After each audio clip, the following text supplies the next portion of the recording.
Welcome back, everybody, to Pick and Roll. This is the NBA discussion and betting show that goes live at 11:15 a.m. Eastern Time on YouTube and Twitter. The Board NBA YouTube account, make sure you are subscribed over there, and the Board NBA Twitter account, make sure you are following us there for updates on the show. The Board NBA is the NBA content division of the Hammer Betting Network. Visit thehammer.bet for all of your sports betting needs. And on this show, we've been having a good run here. Pips is doing really well with the picks lately and is coming on with some great records here. Let's show the record and go into the recap here first of all. So to see our record, we track everything on BetStamp. It is public viewing on BetStamp. So you can go to the BetStamp app. It's betstamp.app on your browser or the BetStamp app in your App Store or Google Play Store, whatever it is. Go to the Find Better section. And up in the tops, in the media picks section, we are featured up here. Pick and roll. Yesterday's picks put us up to 37-25 on the season, plus 7.6 units and 10.7% ROI. Things are looking good. And let's go to the same game parlay, the 2-unit same game parlay from yesterday. So the pick on the show, it obviously won. The show, when Pips made the pick, the information about LaMelo Ball returning from injury was not there, which I'm sure had you a bit nervous for the pick. I also had a lot of money on this game, so that made me nervous. But in the end, Kelly Oubre, no problem on the cover, and Bogdanovich covers as well. What were your thoughts if you watched the game, and maybe just a touch on LaMelo's return and how he looked? Yeah, that was unfortunate, and I was like, okay, I mean, Oubre is still do his game. LaMelo Ball will affect his game much because whenever he gets the ball, he just goes straight to the rim. Yep. Yeah, his usage was actually the same. It was the couple of games earlier. So yeah, discussed in the third quarter, both of these plays. Yep. So yeah, it was pretty good. I watched the entire game. Bojan actually was missing some shots he usually makes, but he still got there. And yeah, Kelly had a crazy start. He had 14 points in first 10 minutes. So yeah. Kelly Oubre. So we talked about Kelly Oubre just shooting everything. He took 27 shots yesterday. He made 10. He had 28 points on 27 shots. Just lunacy. And that's what you played into with the handicap. So got a win there on the first one. It was a 1.5 unit play as well. So fortunate there. Let's go to the second one. Donovan Mitchell, over 25.5. Absolute no sweat there. This guy stormed out of the gates. I think he had 10 points in the first 6 minutes of this game from what I was following along. Was this one just as expected for Donovan? I mean, I didn't expect him to shoot this. Yeah. He actually cleared this in the first half. He had 27 points at the halftime, and I was like, "Thank you, Donovan. I can go to sleep now." Yeah, that was the late game, right? Waiting for that one. It was the last game for me of the night, and it was like 4 in the morning, and I was waiting for him to cash. And he had 25 with 1 minute left, and I was like, don't do this to me, score another bucket. So go to bed. To wait for the second half. And he was amazing. His shot, they were defending him actually pretty well. But when he makes 4 out of the 5 step back threes in the first quarter, no way you can stop him. He was on the roll. And also we can talk about Dallas being poor and Luka being very annoyed. The media talks about a lot of his reactions and comments and stuff. And as expected, pretty terrible game from the Nets going at the great defense of the Cleveland Cavaliers.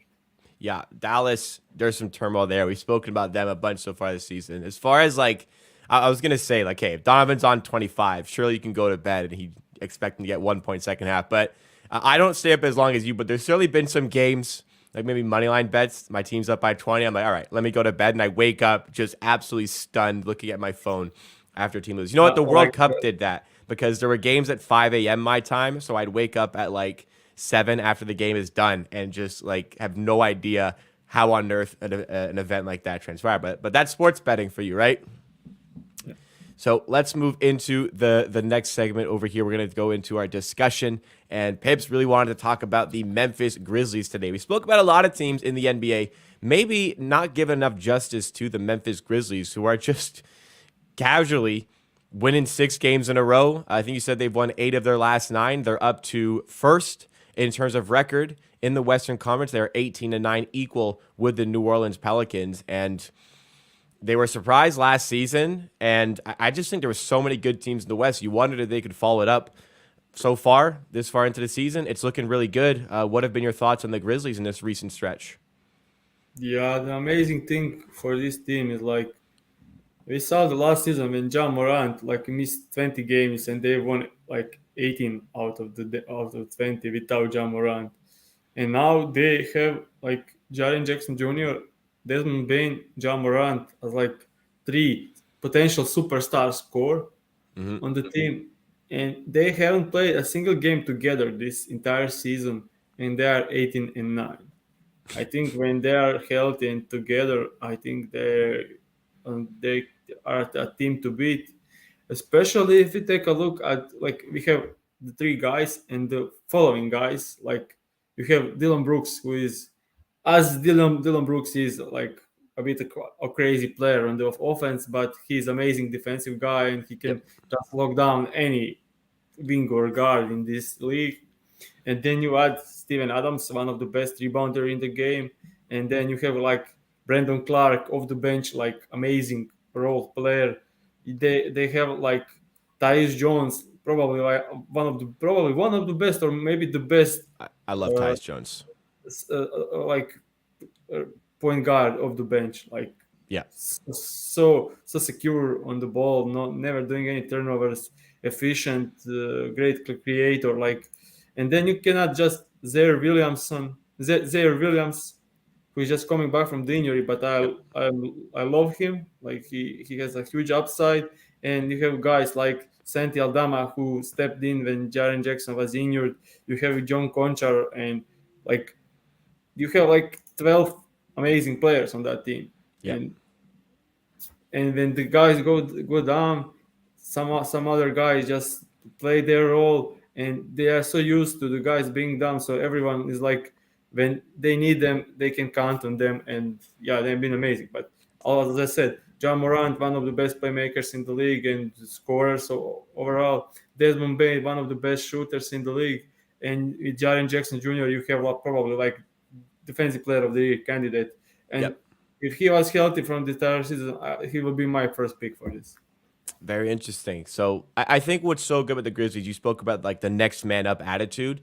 It's just the way they draft. Obviously, like, you get a second pick and you land John Morant, you land a fourth and get Jaren Jackson Jr. Like, those aren't that impressive. But those later first round picks, even sometimes second round picks, that aren't even their picks, when they identify a guy that fits their team, they don't mind trading up 3, 4, 5 spots to make sure that they get the guy that they want, because the scouting has been so good in the last 5 years or so, finding the right players to fit in to fill out the depth of this team. Because it's one thing having, obviously, Bain, who, by the way, they traded to draft 30th.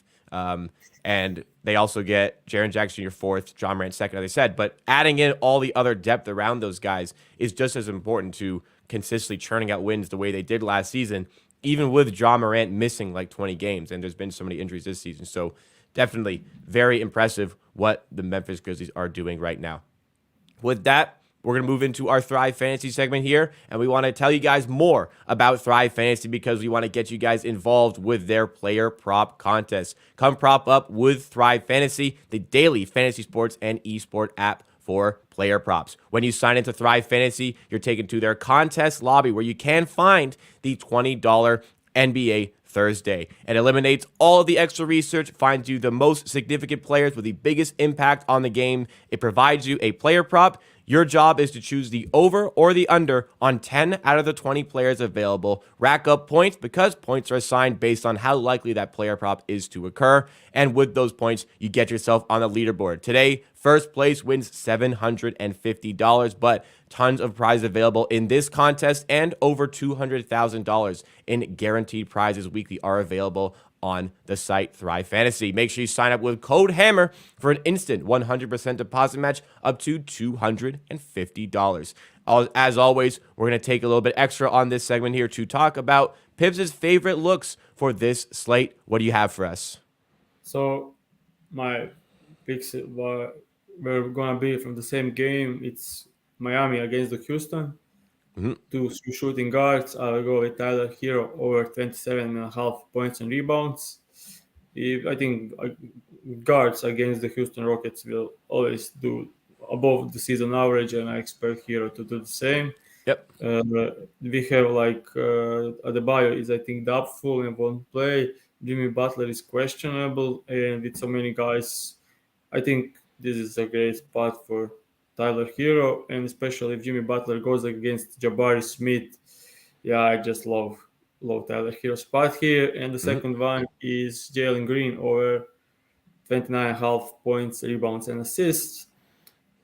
As I spoke already a couple of times, when Jalen Green is playing at home and with Miami down by Adebayo, I think their defense will be way worse. So I'll choose Jalen Green at home. He's way above his average at home and just clearing one game after another at home. So like this part. So 2 good selections there. Make 8 more up to those 10 picks. Get in line for part of the share of the $2,500 available on today's $20 NBA Thursday contest. Now we're going to transition into the official pick segment on the show. We're going to lock in 3 official plays from Pips for today. We've had a great record so far this season and a good day yesterday. Let's try to keep it going today. First of all, with the same game parlay involving the Pelicans and the Jazz. So we are going back to this one, just 1 point higher because the line for Zion is at 28.5. So we are going to the Zion over 25.5 points and over 5.5 rebounds combined in that's minus 120 at BetMGM. And I think it's one minus 125 at DraftKings. I will play that as well. And you can guys check out when the FanDuel add alternatives lines. I think this one could be even better, like minus 115, but they add it in like 3 hours. So yeah, you could wait for that. But our official bet is at minus 120 at BetMGM. So Zion in the last game, these two teams played like 2 days ago, and it was a blowout win by Utah Jazz, which was a huge surprise. Yeah. But it was first away game after like fourth game in the 5 days in 6 days for the Pelicans, and with a bit short-handed with Brandon Ingram out. Yeah, it obviously some very weird game, and I think this one will be close. Zion actually had foul trouble and played 10 minutes in the first half, and he still ended up covering this line in only 25 minutes. And I expect 35 to 36 minutes from Zion tonight, and with 10 more minutes, I think he could easily cover this line, even with a bit worse efficient game. As I said in the last time we spoke about Zion and Utah Jazz, they are allowing a ton of points into paint. Their rim protection is not great, and Zion playing more as a playmaker will open up things for him. So I really like this spot for Zion. Yeah, covered this in 25 minutes a couple of days ago, which was unbelievable. So going back to it makes a lot of sense. Let's go into the second pick now.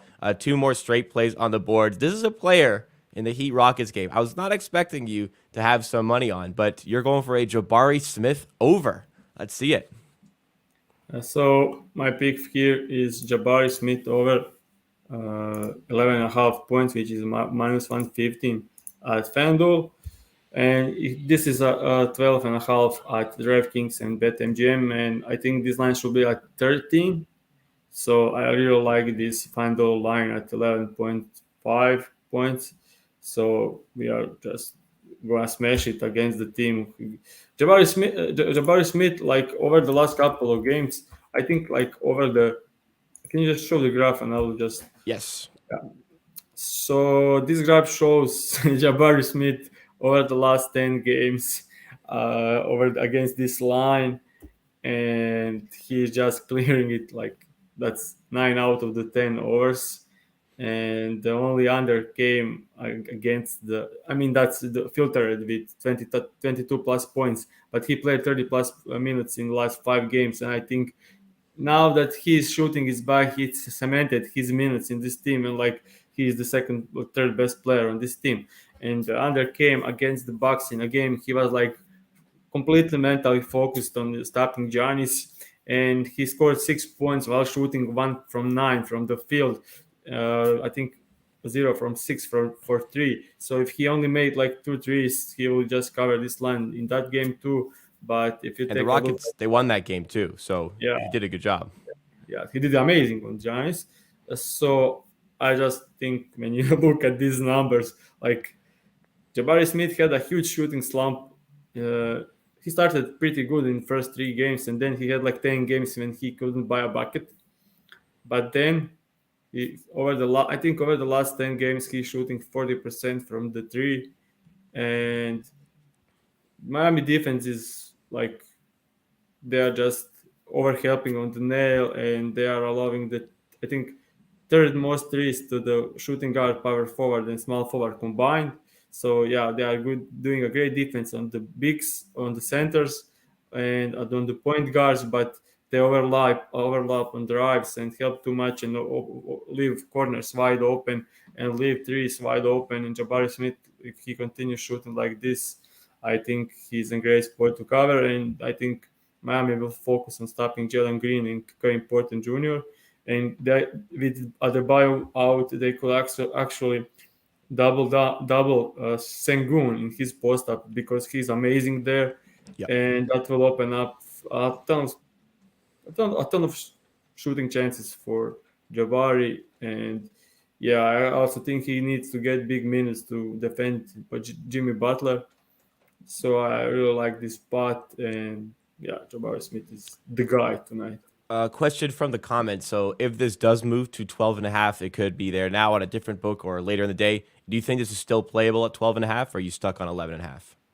I will stuck on 11 and a half. I mean, when the line is, the question is, do we want to play 25 and is 26 all right? I will say it is, but at these low lines, 1 point is just huge. I mean, we can see like 3 times this season he scored exactly 12 points. And Mm-hmm. yeah, if you like win like 60% and you lose 1 out of 10 at exactly 12 points, you are suddenly a losing better. So this 1 point is huge here. Okay. And yeah, I know most people have fine those. So Makes sense. It, I, it I makes think I sense. think he's I think he's I'll just face check, but I think he's 11 and a half at some other book is he's 11 and a half at Bet Rivers and Points Bet.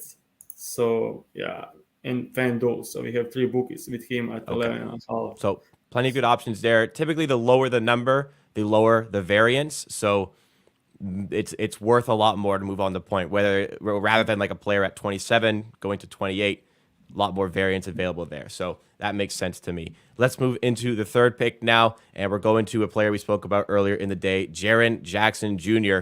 He would be your pick for DPOY if he was healthy to start the season, and looking for more of that today. Yeah, we are picking Jaren Jackson Jr. over 2.5 blocks and steals combined, which is minus 120 at DraftKings and BetMGM.